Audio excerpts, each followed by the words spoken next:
అందరికీ నమస్కారం.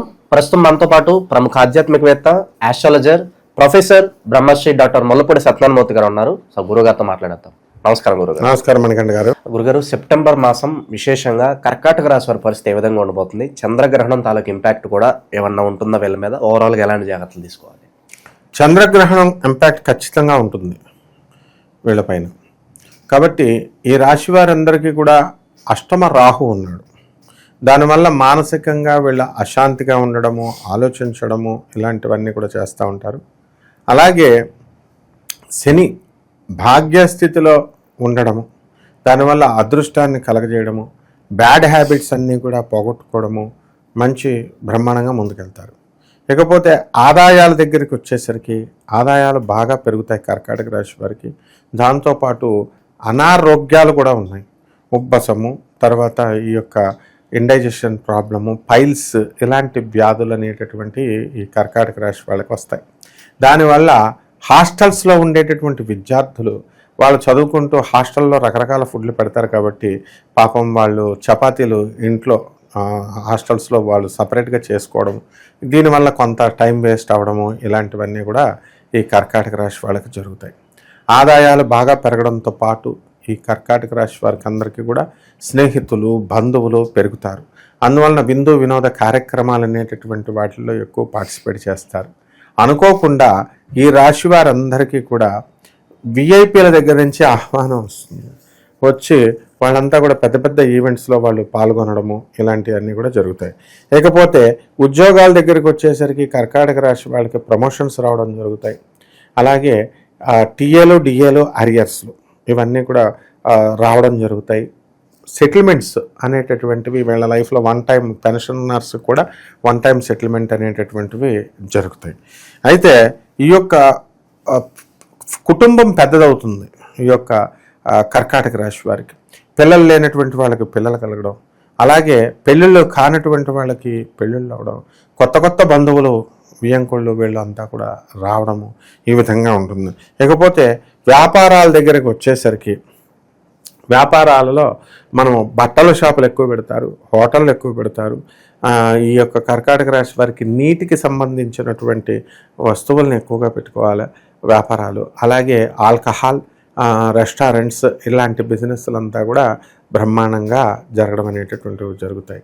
అయితే ఎలక్ట్రికల్ వ్యాపారాలు, ఎలక్ట్రానిక్స్ వ్యాపారాలు, సాఫ్ట్వేర్ రంగాల్లో ఉన్నటువంటి వాళ్ళు ఎవరైతే ఉన్నారో అటువంటి వాళ్ళు లాస్ అవ్వడానికి ఎక్కువ అవకాశాలు ఉన్నాయి. కాబట్టి ఈ సాఫ్ట్వేర్ కంపెనీలు బిజినెస్ అనేటటువంటిది గ్రోత్ అనేటటువంటిది అప్పుడే రాదు. ఇకపోతే ప్రేమ వివాహాలు, వైవాహిక జీవితాలకు వచ్చేసరికి ప్రేమ వివాహాలు సక్సెస్ అవుతాయి. అండ్ ఎప్పుడు కూడా అలాగే విడాకులు కూడా 1 సంవత్సరం తిరగకుండా వైవాహిక జీవితంలో అవ్వడానికి కూడా అవకాశాలు ఉన్నాయి. ఎందుకనంటే ఈ యొక్క కర్కాటక రాశి వారు ఎప్పుడు కూడా కెరీర్కి ఇంపార్టెన్స్ ఎక్కువ ఇస్తారు.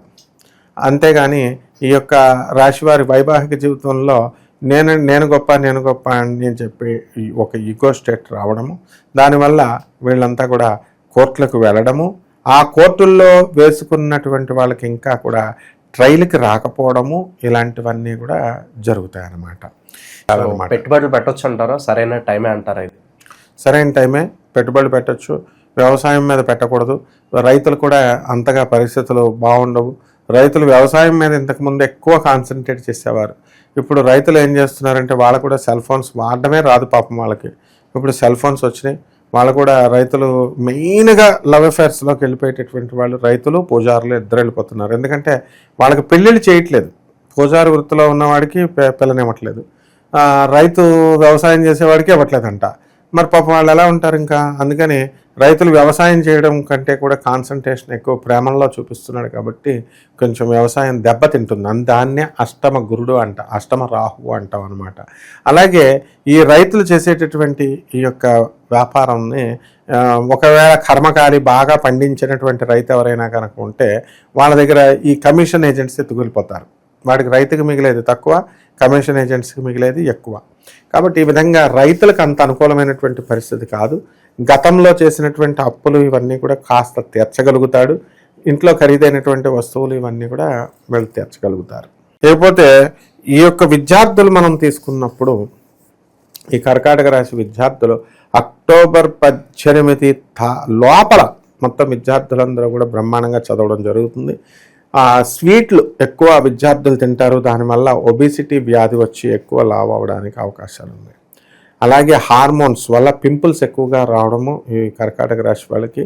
అలాగే నూనూగు మీసాలు ఉన్నటువంటి వాళ్ళందరికీ కూడా పెద్ద పెద్ద మీసాలు రావడము, ఇలా changes in the physical body, జిమ్కి వెళ్ళి మంచిగా బాడీ బిల్డప్ చేసుకోవాలి, ఇలాంటి వాటి మీద ఎక్కువ ఇంట్రెస్ట్ అనేది సౌందర్యం మీద ఎక్కువ చూపిస్తారు.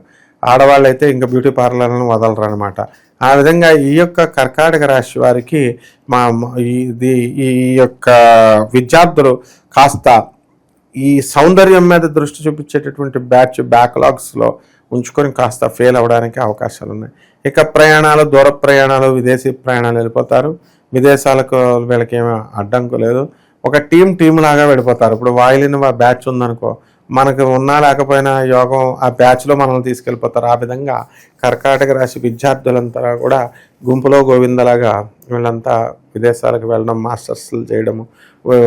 అలాగే విద్యార్థులు కాకుండా మామూలు ఎంప్లాయీస్ కూడా, ప్రైవేట్ ఉద్యోగస్తులు వీళ్ళు విదేశాలకు వెళ్ళడము, చదువుకోవడము, ఇలాంటివన్నీ ఉద్యోగాలు దుబాయ్ ఇలాంటి గల్ఫ్ కంట్రీస్లో చేయడము, ఇలాంటివన్నీ కూడా జరుగుతాయి. ఇకపోతే సాధారణంగా ఉండేటటువంటి లక్షణాలతో ఈ స్థలాలు కొనాలి, ఇల్లు కొనాలి, మాకు ఇంకా లేదు అని బాధపడుతున్నటువంటి వాళ్ళందరికీ కూడా మంచిగా అవకాశాలు వస్తాయి, ఇళ్ళు కొంటారు.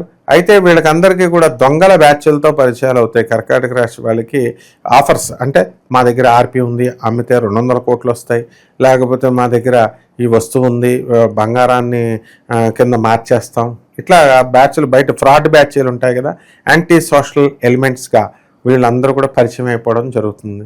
ఉదాహరణకి ఇప్పుడు మనము ఈ యొక్క రాశి వారికి యాంటీ సోషల్ ఎలిమెంట్ అంటే ఏదో అని అనుకోక్కర్లేదు. ఇప్పుడు శివుడు ఉన్నాడు, రాముడు కృష్ణుడు లేడు అని మూర్ఖవాదం చేసేటటువంటి వాళ్ళు, వీళ్ళు కూడా యాంటీ సోషల్ ఎలిమెంట్సే. హిందూయిజంను తిట్టేటటువంటి వాళ్ళు, లేకపోతే వేరే మతాలను తిట్టేటటువంటి వాళ్ళు, ఇలా ఈ వాళ్ళ మీద ఆల్రెడీ పోలీస్ బైండ్ ఓవర్ కేసులు ఉంటాయి. వాళ్ళు మనకు పరిచయం అవుతూ ఉంటారు. వాళ్ళతో ఈ ఏమిట్రా అంటే అట్రాక్ట్ చేస్తాడనమాట ఈ రాహువు. కాబట్టి కర్కాటక రాశి వాళ్ళు ఇలాంటి వాళ్ళని కొంచెం దూరంగా ఉంచుకొని జాగ్రత్తగా వీళ్ళు మెయింటైన్ చేసుకుంటూ ముందుకెళ్ళాలి. ఎలాంటి పరిహారాలు చేసుకోవడం ద్వారా ఇంకా మంచి ఫలితాలు ఉంటాయి అంటారు? ఇవన్నీ కూడా మనం చెప్పినటువంటి అన్నీ కూడా సాధారణ ఫలితాలు ఇవన్నీ. అందువలన ఈ సాధారణ ఫలితాలతో రాశి ఫలాలు అనమాట, దాంతో జనరల్గా యావరేజ్గా చెప్పగలుగుతాం స్కెలిటన్ ఐడియా అనేటటువంటిది. కానీ వీళ్ళ జీవితంలో జరిగేటటువంటి ప్రతి సంఘటన, లైఫ్లో ఎవరిని ప్రేమిస్తారు, ఎవరితో విడాకులైపోతాయి, ఎప్పుడు విడాకులైపోతాయి, లేకపోతే ఎప్పుడు ఆస్తులు కొంటారు, ఎప్పుడు మరణిస్తారు, అది కూడా చెప్పేయచ్చు అనమాట. అంత డెప్త్కి వెళ్ళిపోతుంది జ్యోతిషం. కానీ మరణం విషయంలో, మానవ విషయంలో జ్యోతిషం మనం చెప్పం. కాబట్టి మిగతా ఈ ఫ్యాక్టర్స్ అన్నీ కూడా, ఎప్పుడు కొత్త వస్త్రాలు కొంటారు, ఎప్పుడు కొత్త స్థలాలు కొంటారు, ఎప్పుడు ఆడదాని వల్ల మానసిక అశాంతి పోతుంది, ఇలా ఒక్కొక్కడైతే కామంతో నిండిపోయి వాడు ఏమవుతున్నాడంటే వాడు చెప్పలేక, అటు పెళ్ళానికి చెప్పలేక, బయట వాళ్ళకి చెప్పలేక కృషించిపోయినటువంటి వాళ్ళు ఉన్నారు. అగ్నిదేవుడే ఉన్నాడు పురాణంలో. కాబట్టి ఇలాంటి వాళ్ళకి అందరికీ కూడా బయటికి చెప్పుకోలేరు. వాళ్ళు వ్యాధులు వస్తాయి, వ్యాధుల్లో గుప్త రోగాలు వస్తాయి, గుప్త రోగాలు వాళ్ళు చెప్పుకోలేరు. ఇలాంటి వాళ్ళందరూ కూడా వ్యక్తిగత జాతకాలు మనల్ని అడగొచ్చు, ఏ జ్యోతిష్కుడిని అయినా సంప్రదించవచ్చు. అండ్ మోడర్న్ సైన్స్ని, ఏన్షియంట్ కల్చర్ని మనం బ్లెండ్ చేసి చెప్తున్నాం కాబట్టి ఇంకా ఎక్కువ ఎఫిషియన్సీ, ఎక్కువ యాక్యురసీ మనం చెప్పే జాతకాల్లో రావడానికి అవకాశం ఉంది. కాబట్టి వీళ్ళంతా కూడా పరిహారాలు, సింపుల్ పరిహారాలు ఏం చేయాలంటే రావి చెట్టు చుట్టూ ప్రదక్షిణాలు చేసుకోవాలా. ఆ తర్వాత ఓం శనైశ్చరాయ నమః అంటూ, అలాగే బొగ్గులను తీసుకెళ్ళి ప్రవహించేటటువంటి నదిలో వెయ్యాలి. అలాగే ఈ యొక్క రాహు జపం చేసుకోవాలా, రాహు స్తోత్రాలు చదవాలా. రాహుకి కిలోంపావు మినువుల్ని, ఆవుపేట రంగు ఉన్నటువంటి వస్త్రాన్నిచ్చి పేద బ్రాహ్మణులకి శనివారం నాడు ఉదయం 8 గంటలకి దానం చేసుకోవాలా. దశమహావిద్యల్లో ఒకటైనటువంటి బగళాముఖి అమ్మవారి యొక్క హోమాన్ని వీళ్ళందరూ కూడా ఇళ్లల్లో చేసుకోవాలి. అలాగే ఈ అనుష్ఠానము, గాయత్రి అనుష్ఠానం, ఇవన్నీ కూడా చేసుకోవడం ద్వారా సరిపోతుంది. అయితే ముఖ్యంగా పరిహారాలు కేవలం దేవుడి పూజలు, కుంకాలు వేసేయడం, పసుపులు వేసేయడం, గొళ్ళకి చుట్టూ తిరగడం, చెట్ల చుట్టూ తిరగడం కాకుండా పేదవాళ్ళందరికీ దానం చేయాలి, వికలాంగులకి దానం చేయాలా, సాధువులకి దానం చేయాలా, అనాథలకి దానం చేయాలా. ఈ విషయంలో చేయకుండా ఎన్ని పూజలు చేసినా, ఎన్ని లక్షల రూపాయలు హోమాలు పూజలు చేసినా ఇది ఫలించదు. కాబట్టి ఈ విధంగా చేసుకుంటే ఈ కర్కాటక రాశి వారికి ఈ సెప్టెంబర్ నెలలో బ్రహ్మాండంగా ఉంటుంది. ఓకే. ఓవరాల్గా కర్కాటక రాశి వాళ్ళ పరిస్థితి ఏ విధంగా ఉండబోతుందో చాలా బాగా వివరించారు. ధన్యవాదాలు గురుగారు. ధన్యవాదాలు.